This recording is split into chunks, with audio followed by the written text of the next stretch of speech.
In the Civil War, more Americans died than in Vietnam and both world wars combined. In those 4 dramatic and bloody years, new ways of winning battles and new ways of killing were devised. It would be copied around the world. It was a war when steam power came into its own. Most of the major battles of the Civil War occurred near or at railway junctions. They knew if they could get the supplies to the troops at the front, then the North was going to have the upper hand. All kinds of things could go wrong. You need a good solid road. You need a railroad.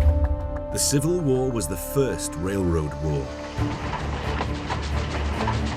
During the 4 years from 1861 to 1865, the nature of warfare changed fundamentally. If you needed reinforcements during a battle, you could bring them up quite quickly because you had the railways to do so. If you needed to try and block off your enemy's supply lines, you blew up their railways.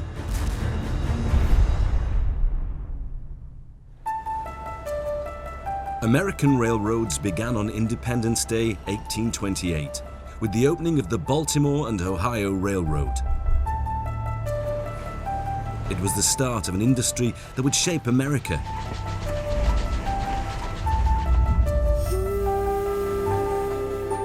The man who laid the railroad's foundation stone was 90-year-old Charles Carroll, the last surviving man to sign the Declaration of Independence.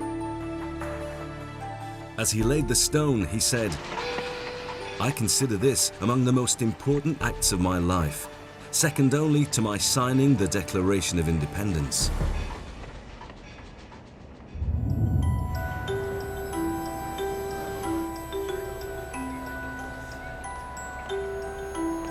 The celebration to inaugurate the Baltimore and Ohio was July the 4th, 1828, and the National Intelligencer, this newspaper here, gave a stirring account which indicates the railway company realizing this little line, 12, 20 miles long, was ultimately going to play an enormous part in the unification of the United States.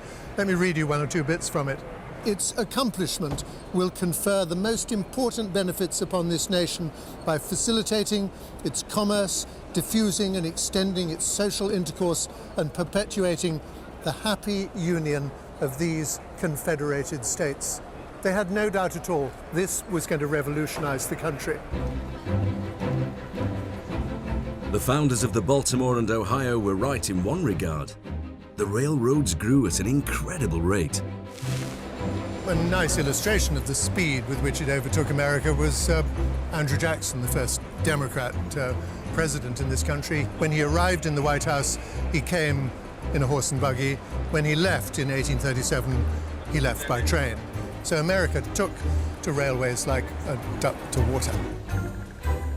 The growth of the railroads led to standardized time zones. It encouraged people to take holidays. But more importantly, it underpinned the Industrial Revolution in America. By the 1860s, America had 30,000 miles of railroads, more than the rest of the world put together. But not everyone benefited from the prosperity this brought. You had in the north big railways connecting big cities. So cities and railways were inextricably linked in the north, whereas in the south it was plantations and ports. The south was a very impoverished place, apart from this one magical crop of cotton. It was a very angry place, it was a very defiant place, but in the north, where was prosperity? There was developing cities, there was a middle class, people taking holidays. And one can reasonably say that the lack of railways in the south led to the Civil War.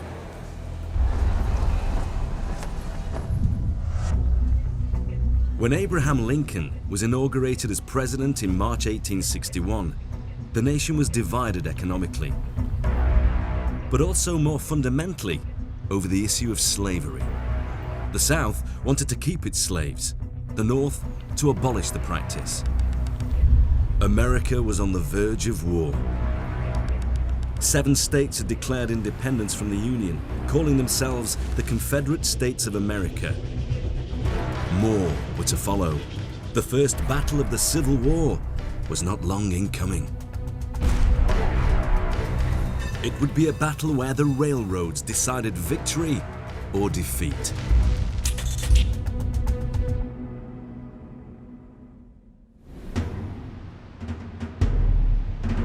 Abraham Lincoln was concerned that the South's army would capture Washington. And so on July the 16th, 1861, in a preemptive strike, an army of 35,000 Unionists marched on their enemy's new capital, Richmond, only 100 miles away.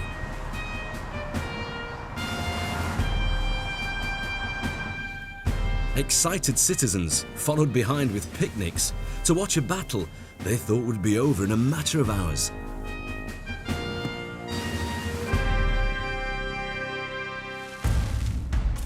Meanwhile, in the South, the Confederate states were mobilizing and using the railroads to great effect. 21-year-old Sam Watkins was a soldier with the Army of Tennessee. The bugle sounded to place everything aboard the boxcars. We climbed aboard. The whistle sounded, and amid the waving of hats, handkerchiefs, and flags, we bid a long farewell. We went bowling along at 20 or 30 miles an hour. At every town and station, citizens and ladies were hurrahing for the Southern Confederacy. The two armies faced off close to Manassas Junction, a railroad stop just 25 miles from Washington. It was a vital position for either side. Victory here could mean the capture of their enemy's capital, and therefore a swift end to the war. There's nothing here. There were a few houses, but they were very isolated. The important thing that you had in Manassas was a train line, and specifically two train lines that met with the junction here. The Orange and Alexandria Railroad and the Manassas Gap Railroad were two key lines that met here at Manassas. Railways are important because of using material and soldiers. Think about what it took to get a soldier to survive. It would take 50,000 soldiers, approximately 70,000 kilograms to survive a day. If you want to move that kind of supplies, that kind of tonnage, you can't really survive on a dirt road. Having to worry about ruts and mud and rain and everything else that's going to come. You need a good solid road. You need a railroad. By mid-July 1861, the Southern forces were protecting the junction as best they could. And around us here, there's nothing but forts, earthworks. They don't have time to build proper structures out of stone, out of brick, out of wood, but they're starting to pile the dirt up around because they know the North's coming, and they're coming from that direction, and they're going to be here soon.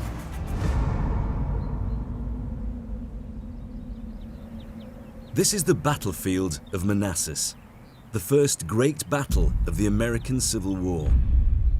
Known by the North as Bull Run.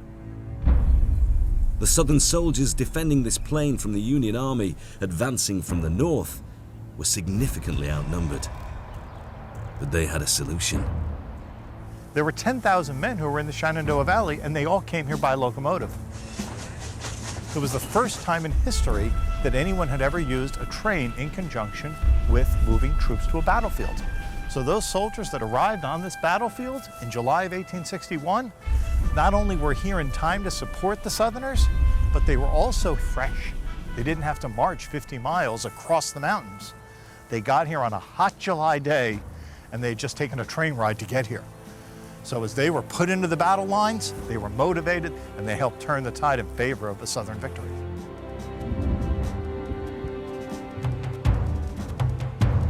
And this is as far as the Northern forces got that day. They got just to this point on this ridge, and this is where they were met by an immovable object. Those Southern forces, reinforced from that railway line, who met here, and the Northerners broke.